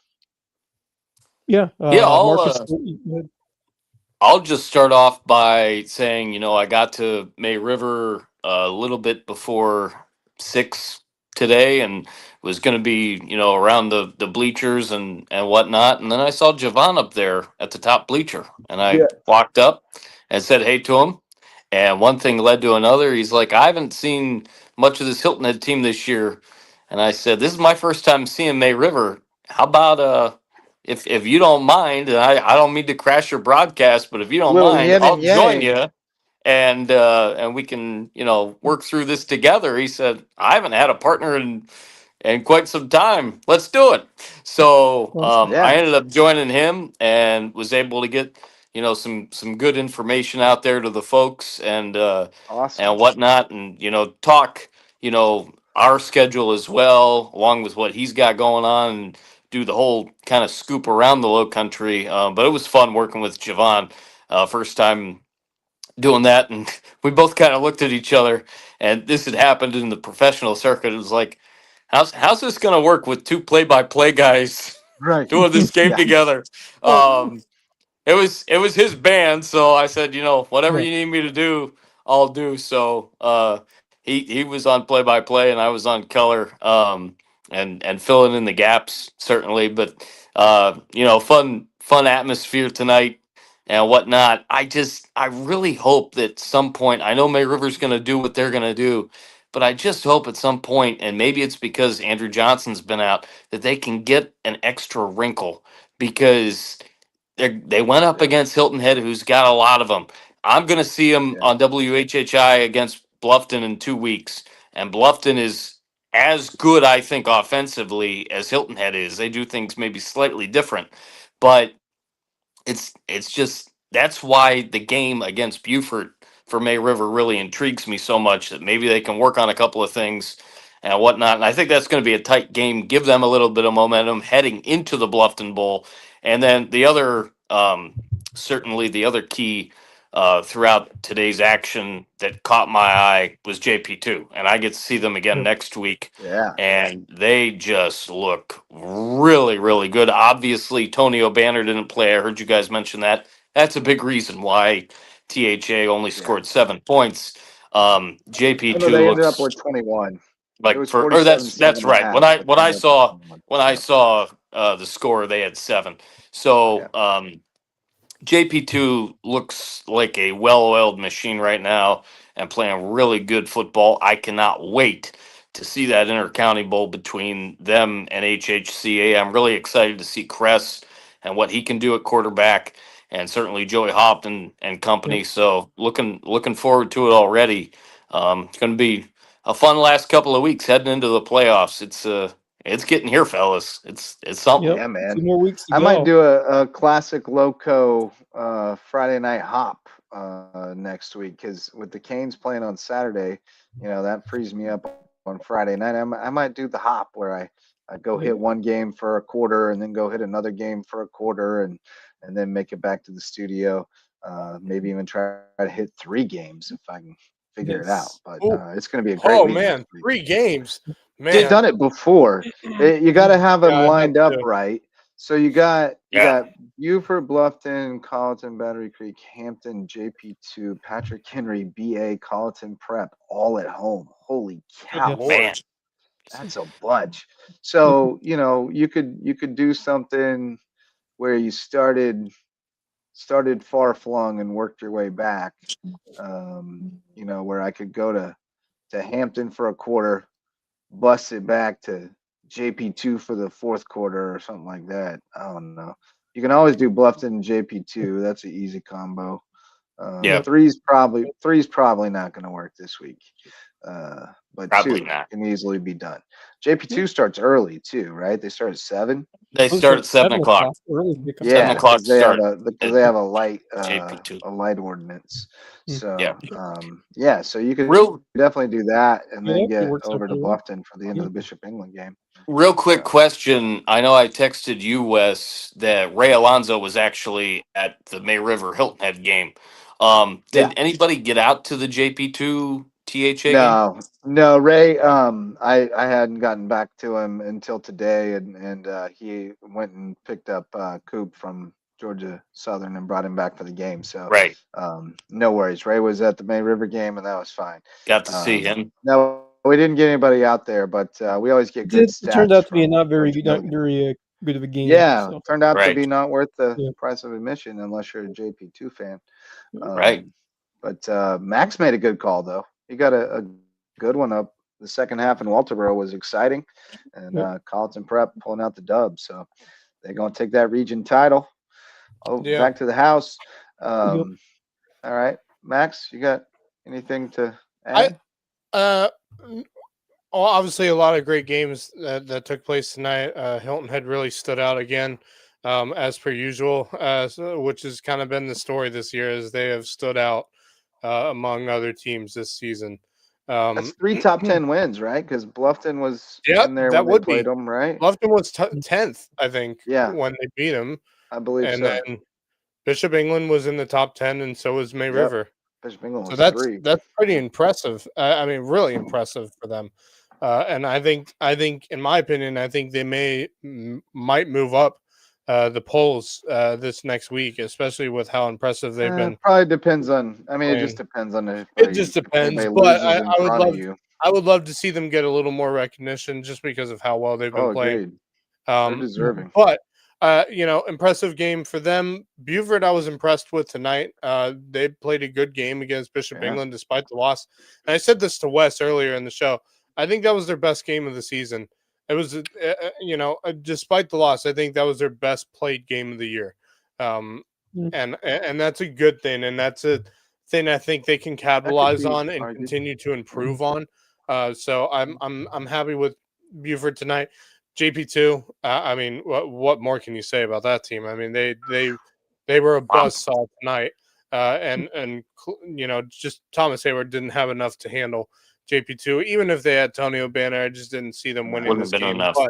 But so those three teams really stood out for me. My other parting thought is college football is on tomorrow, and I do want to mention some of the important games, but there's a couple tonight that are very interesting. Miami, number 2 team in the country, taking on Louisville tonight.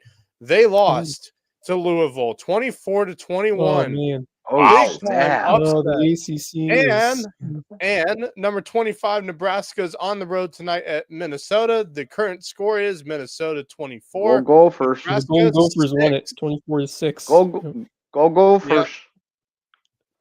2 ranked upsets tonight on Friday night of all nights.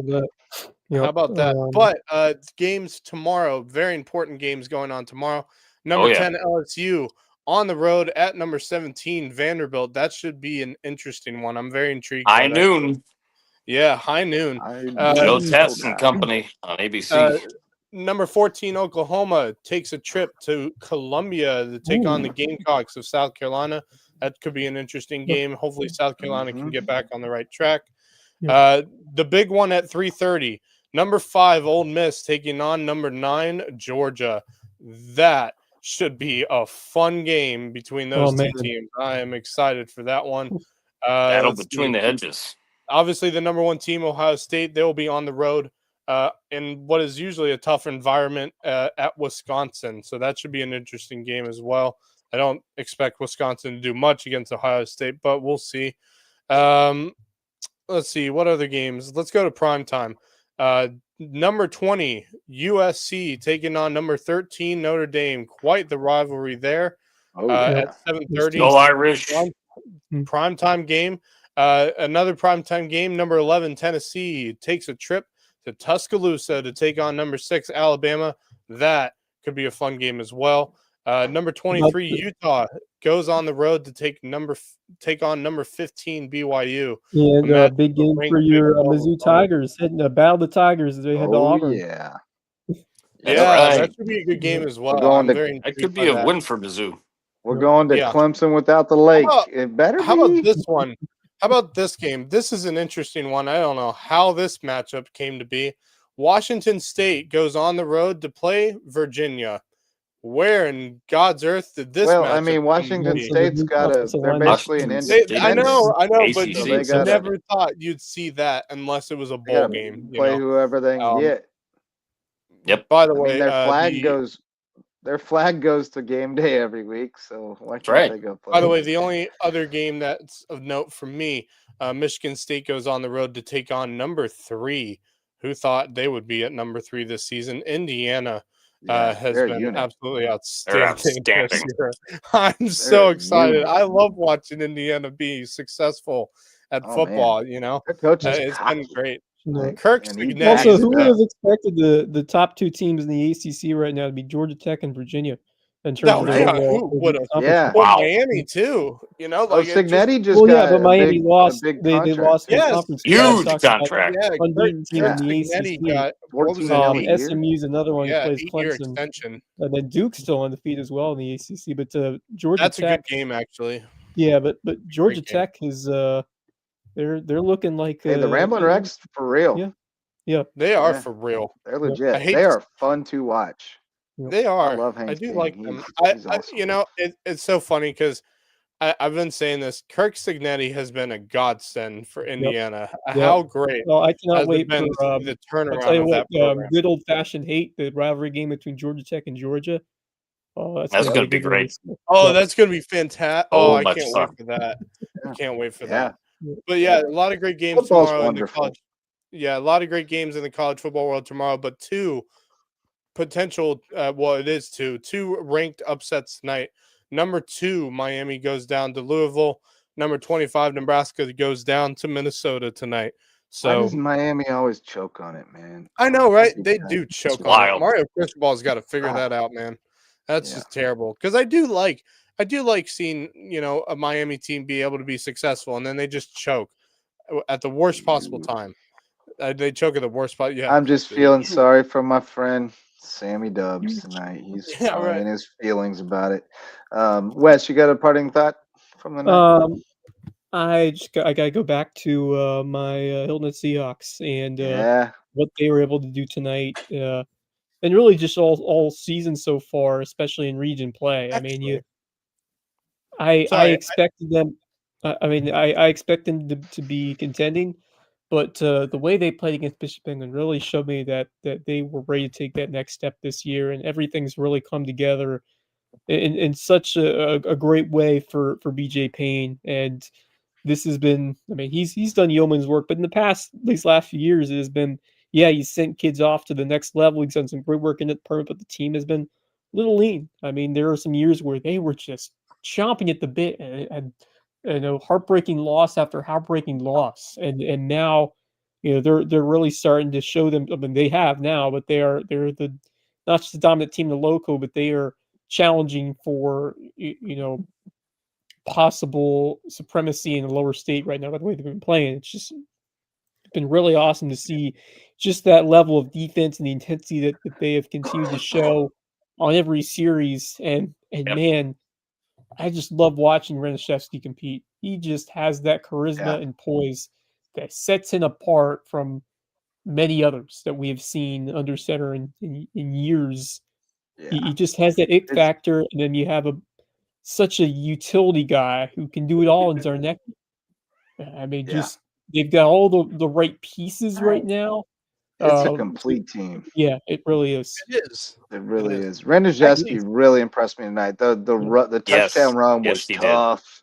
That And was then, tough I as mean, his nails. throws were just on point. On the money. yeah, They were on point all night. Even I, the one he missed in the end zone, he just barely missed it. He's And honestly, I think Caden Stewart well. just kind of misjudged it by a step, and he tried to jump for it. And I think if he would have just Yeah, run through the ball, he would have caught it. I really think Derek put it absolutely. right where it needed to be, and he just misjudged it just a bit. I But have a yeah, question. Radajewski was solid tonight. Numbers won't look spectacular. He didn't have a lot of yards, but he was super efficient and really smart with the ball. Yeah, I have a question. When was the Okay. last time Hilton had won a region title? 2008. Oh my 2008 Tim That's was right. Singleton. yeah, wow. yep. Tim Singleton. Oh wow, yeah, that's going back. That's going back a ways. Yep. Yeah, They They are I back. didn't may think it was that just do long it ago. this year. Yep. Yep. Going They to be are interesting the poised next for it. couple of They're weeks. poised for No it. way. My parting thought, I had a tremendous time calling the game on WSAV. Always excited to get the chance to work with those guys. They are the pros of pros. Dan Flaxer runs the show, and he does a tremendous job. He's got a great crew. Those guys were out there at like 11 a.m. today, getting set Huh. up, and Hey, yeah, they run a tight it's what you ship, do. and yeah, it was really I mean, impressive heck, our crew every gets time. there at 2 o'clock in the 2 o'clock. afternoon Yeah, Yeah. for yeah, about a yeah. 5 hour, Right. 5.5 hour situation there. Yeah, yeah, they had a It's big what you got to setup, and do. yes, There's still people that ask me as a play by play guy. So game starts at 7:30. What time do you get there? About 6:30? And I'm like, no, Yeah, no. absolutely not. You get there hours in advance. yeah, yeah. I mean, Got to. especially if Yeah, you're on a small crew where you're having to help set all that stuff up. Now, yep. thankfully, WSAV has a full-on crew out It's a there, big, and they big did a op. tremendous job. Shout out to my guy Taj keeping the stats for us right there next to us. That was great. Hank did a great job on the sideline reports, and then Kevin Levy asked earlier, is Andrew Davis as seen on TV? He's always been super sweet to me. He touched my shoulder at State of the Region this week, and I felt 150 times cooler. Yes, I think Andrew so. Davis I've is as seen had a on chance to talk TV, to him too. except like even more genuine. He is a tremendous person. He's a great journalist, and he does a really good job on the play-by-play as well. Good dude, super Yep. nice. Couldn't say, I mean, I couldn't say a bad word about Andrew. He's I tremendous. I agree with you. I have to do the same thing for two of his colleagues, Ben Singer, who I just met a couple of weeks ago Great guy. at the country club doing the event for St. Jude. And then years ago, I met Tina Titus Shaw at one of the heart walks that my mom, dad, and I were in. And those two as well, as good as advertised and even better. Actually, I met Chris Allred as well years ago, who used to do the meteorology for WSAV at another, out and about event, and she was a sweetheart as well. Great crew they have over there, no doubt. Yeah, no doubt. Big fan. So yeah, shout out to them for the opportunity, and always a pleasure to work with Andrew. I've worked with him a number of times over the years now. And BJ Payne's going to be like lobbying to get me and Andrew on the call, because the last game I called with him was the Bluffton Hilton Head game last year when the Seahawks ran him out of the building. So every time I get on the call with Andrew, it seems like a good night for the Seahawks. So fun week 8, guys. Thank you so much. Wes for being the point man tonight and running the show. Did a great job of getting the show off the ground and letting everybody know what was going on. Had all the scores rounded up. We appreciate you. Thanks to everybody who helped us out with information or hit us with comments tonight. We appreciate the interactivity that helps us get found, so the more people can find out what's going on with sports in the Loco, and especially these Friday night broadcasts, Loco Pigskin Live. So thanks everybody for joining in with us tonight. Thanks to all of our sponsors for making it possible, and thanks to you guys for being the best team in the Loco. All these great teams, but you guys are the best team, no doubt. What can we say, boys? What can we appreciate you, boys. Let's take a weekend to refresh and get back together Monday night for the Loco Sports Lowdown. We'll continue to break down all these results, and we'll have more stats and details then. And we'll also fill you in on what else is happening around the Loco sports scene. I'm off to teacher school in the morning and then coaching some softball in the afternoon. We're all watching some football. Football's great, ain't it? Don't you just love it? Saturday. Saturdays are great, and right into NFL Sundays. There's just so much to. Sundays. It's a great time to be a Pigskin fan, man. I tell you, great time to be a Falcons fan, Max and Rod. Yeah, baby. Sunday night football too. 49ers on Sunday, man. I'm excited. That's a fun matchup. Yeah. But my truest love, if I'm being honest, my truest love when it comes to football is that NFL Red Zone. God, it's just such a good concept.